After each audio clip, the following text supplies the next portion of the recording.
நண்பர்கள் அனைவருக்கும் வணக்கம். நம்மளோட பண்ணையில் கோழி குஞ்சு பொரிச்சு முதல் 7 நாள் என்ன தண்ணியில் மிக்ஸ் பண்ணி வைக்கணும் அப்படிங்கிறத ஏற்கனவே பார்த்துருக்கோம். அடுத்தது 7வது நாள் போட வேண்டிய F1 அப்படிங்கிற சொட்டு மருந்து எப்படி போடுறதுன்னு பார்ப்போம். F1 மருந்து மெடிக்கல்லேருந்து வாங்கிட்டு வந்தாச்சு. அதை ஐஸில் வச்சு வாங்கிட்டு வந்துடணும். வாங்கிட்டு வந்தோடனே அதை 1 மணி நேரத்துக்குள்ளே போட்டணும். அது பிறகு அது கூடவே ஒரு 5 ml வாட்டர் கொடுப்பாங்க. ரோஸ் கலரில் இருக்கும். ஃபஸ்ட்டு இந்த வாட்டரை 1 ml சிரஞ்சில் எடுத்து அதை அந்த F1ங்கிற அந்த பவுடரில் உள்ளே விட்டு அதை நல்லா ஷேக் பண்ணிங்க. ஷேக் பண்ணிட்டீங்கன்னா அந்த பவுட்ரு வந்து அந்த தண்ணியில் கரைஞ்சிரும். திரும்ப அந்த வாட்டரை வந்து சிரஞ்சில் எடுத்துகிட்டு திரும்ப இந்த ட்ராப்ஸ் விடுற இந்த டப்பாவில் விட்டுருங்க.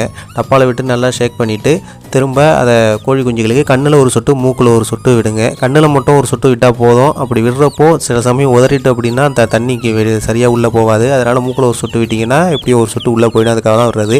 மருந்து போட்ட குஞ்சுகளை அப்படியே எல்லாமே ஒரு தனி பாக்ஸில் போட்டு வச்சுக்கோங்க. நீங்கள் எல்லாமே ஒன்றா விட்டுட்டீங்க அப்படின்னா எதுக்கு மருந்து போட்டதுன்னு தெரியாமல் போய்டும், மிக்ஸ் ஆகிடும். நம்ம சேனல் அப்படியே சப்ஸ்கிரைப் பண்ணிக்கோங்க.